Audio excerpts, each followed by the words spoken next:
So I'll be forever grateful to 4 feelings that I have that tell me that I'm thinking in a way that I want to transform, that I'm not living in that world that I want to live in. And so I'm so grateful Mother Nature put these 4 feelings in us human beings, because they tell me that I'm not thinking in a way that is natural. It is a natural way of thinking. And I'm thinking in a way, in fact, that is contributing to violence on the planet. These 4 precious feelings are anger, depression, guilt, shame. I can't think of 4 things that have helped me more to learn nonviolent communication than anger, depression, guilt, and shame. Because if you want to learn a foreign language, it very often helps you to translate one language into the other. So every time I feel one of those 4 feelings, it's a language lesson time. It gives me a chance to transform the violent thinking going on in me into a language of life. So let's do a little exercise on that. Let's think of a mistake you made fairly recently. Within the last year or so, maybe yesterday, but think of a mistake you made that in some way made life a lot different than you would have liked it to. Maybe it's something you said, maybe it's something you did, maybe you said it at home to your child, maybe you did something to somebody. Whatever it is, think of an action you took or didn't take that we would put under the heading of a mistake. Okay, got that in mind? Now, I apologize to those of you who are perfect. You'll have to skip this exercise. But if you want to participate, use your imagination. Just imagine you made a mistake, okay? But if even that's too hard for you to do, you might enjoy just sitting there feeling superior. Whichever. But for those of you less than perfect, thinking of the mistake, I'd like you to think of what you said to yourself when you saw that you made the mistake. This exercise I'll be having us do requires us to become conscious of how we speak to ourselves when we're less than perfect. And if you can't recall exactly what you said, I'm sure by now you have a pretty good idea of how you speak to yourself when you're less than perfect. So either remember or guess what you said to yourself.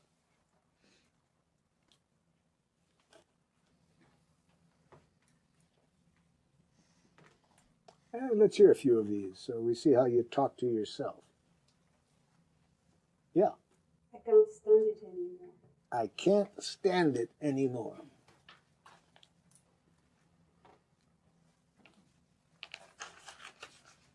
I can't stand it anymore. Who do you think you are? Who do you think you are?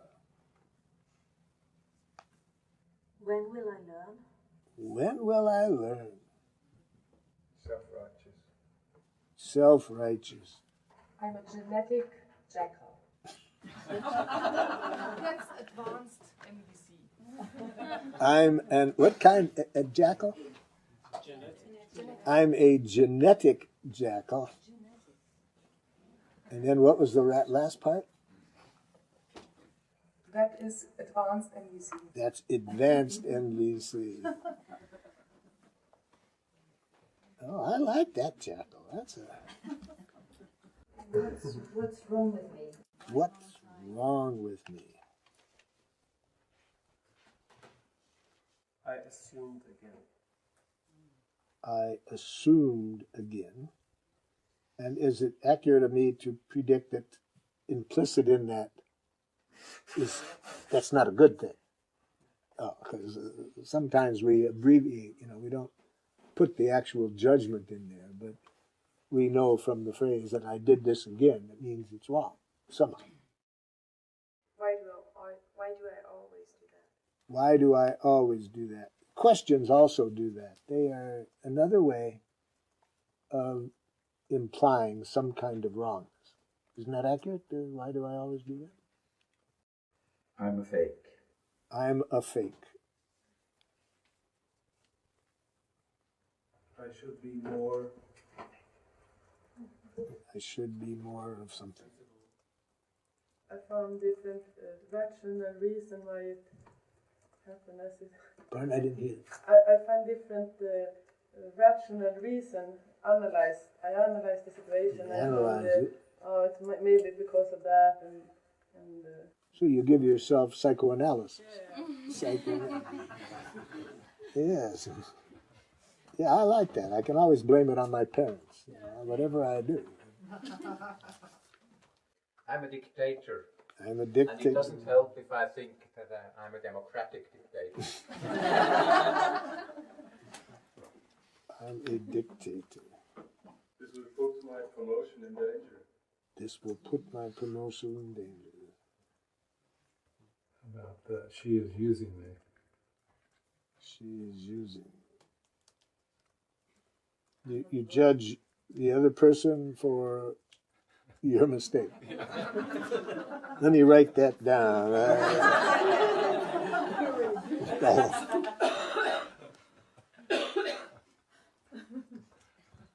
I'll never figure it out. I might as just give it up. I'll never figure it out.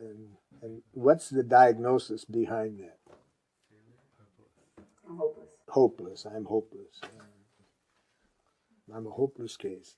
I am a destroyer. I'm a destroyer. I destroy something. I'm a destroyer.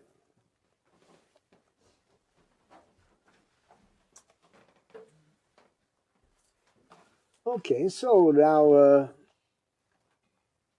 seeing that I was programmed to think that way, I've been working hard to transform that thinking into a language of life. Because I think every one of those messages that I tell myself, if I see what I call the truth, it'll be a precious message, and it will help me to learn without losing self-respect. So I want to, whenever I do make a mistake, I want to learn from it without losing self-respect. That's some language I use when I refer to this. Other times I would say it this way: I want to learn from my limitations without losing connection with the divine energy within myself. So they both mean the same to me. So for me, making mistakes can be very precious if I can learn from them without losing connection with the divine energy within myself. But when I use language like I've heard here, and it's certainly how I was programmed to think, I don't experience myself at all as connected with divine energy. Quite the opposite. So whenever I have thinking like that going on, I found that my life gets transformed in a wonderful way when I can translate this into a language of life. A language of life. A language that gets me connected to the life in me that was not served by what I did.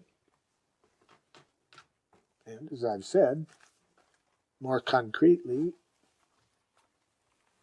it means what need of mine was not met. But whenever I do use this word need, I like to associate it with divine energy, because I believe that needs are evidence of divine energy. And that's pretty hard to get to that jump from the cultural association I have with needs, which are needy, weak, dependent, about everything negative.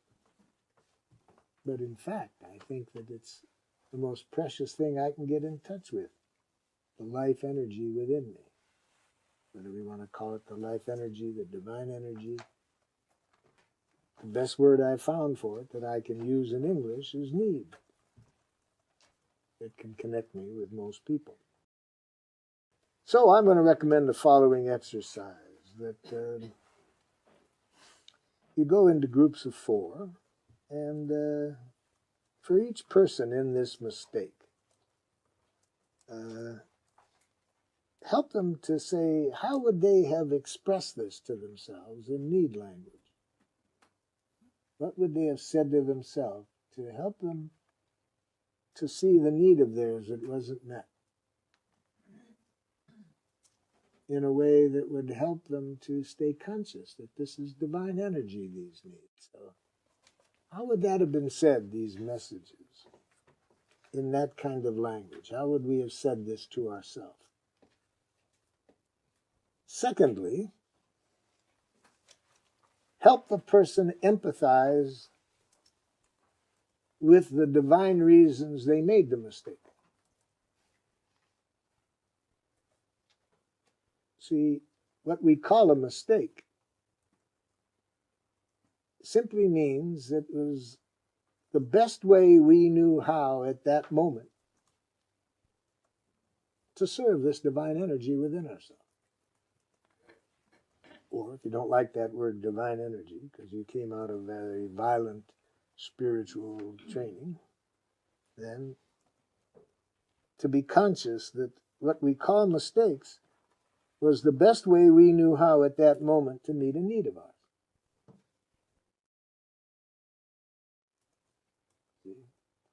So, help each person in the group, after empathizing with themselves, what need of theirs were they trying to meet?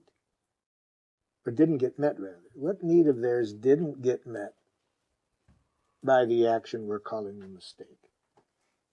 How to put that into a language of life so the person doesn't think they did anything wrong or bad. Just and let's call this mourning. Mourning. See, that to me is a very important part of being alive, whether we're an animal or a human being. To mourn when life isn't being served. We don't want to be happy.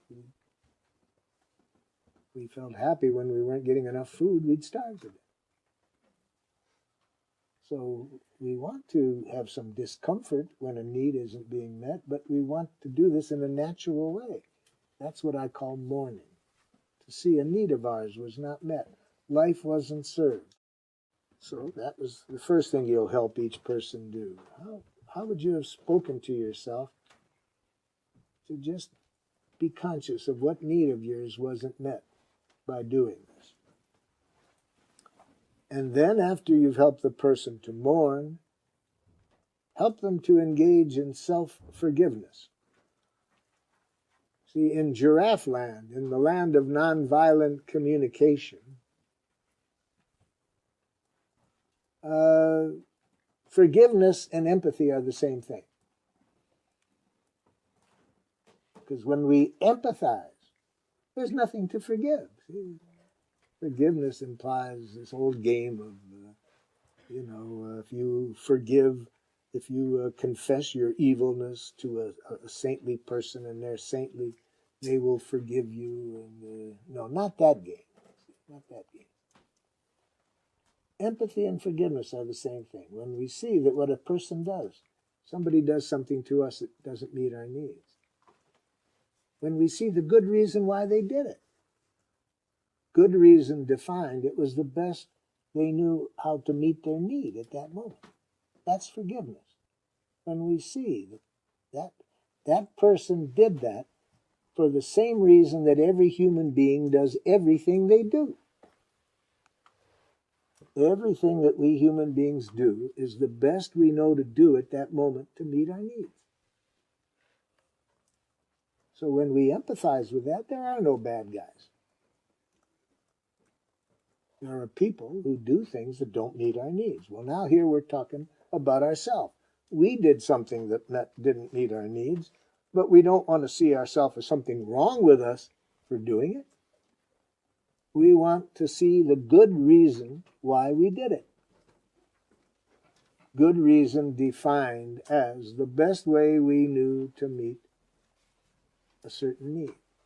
So help the person to say in a language that they resonate with something that captures what need they were trying to meet by doing this behavior we're calling a mistake.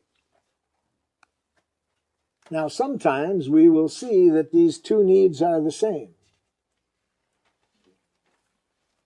That we did something that didn't meet a need. Well, what need were we trying to meet by doing it? The very need that didn't get met. The strategy was just not a very effective strategy for meeting the need. But sometimes what we did was good to meet one need, but at the cost of another.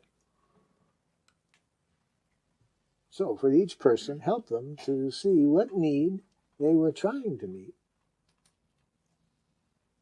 by doing what they did. So then you will have helped each person to get clear how to mourn in this situation, mourn in terms of seeing the need that wasn't met, and how they would like to have said that to themselves differently than they did. How would that sound within the self if they had said that to themselves? And then help them to empathize with empathy with what need they were trying to meet. Any question about that exercise?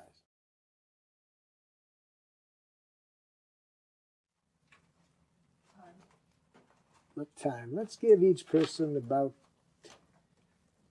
10 minutes for helping get those two things clear. And that'll be 40 minutes. So what time is it? Let's get back together at 11:30. So groups of 4 until 11:30, helping each person get those two needs clear.